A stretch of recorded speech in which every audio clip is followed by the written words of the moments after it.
Okay, so this is what the battery box panel looks like after it's wired up.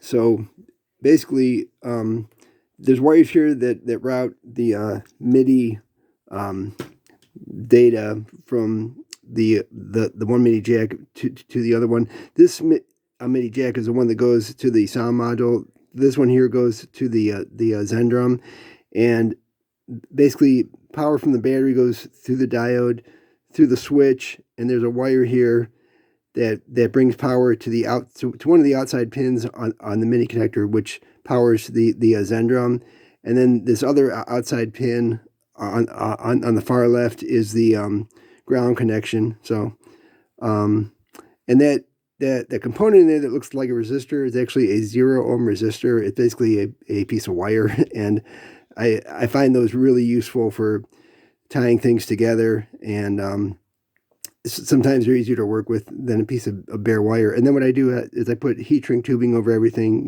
just to reinforce it.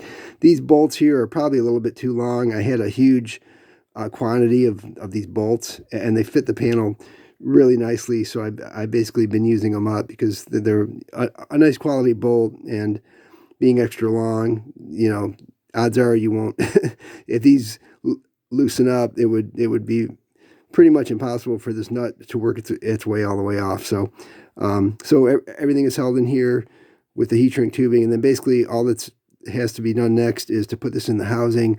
One thing that's interesting I found about the housing is if you just assemble it and put a 9-volt battery in it, the 9-volt battery kind of flaps around. So what I do is I cut some Velcro here, and I put a piece both inside the housing and on the battery clip itself, because I want the battery to be snug. Like when you shake it, I don't want the battery to be bouncing around. If the battery is bouncing around, odds are these wires are getting flexed, and eventually they could break. So I like everything to be held down. So I'll do a final video when this is all put together, and that'll be it. Thanks. Bye.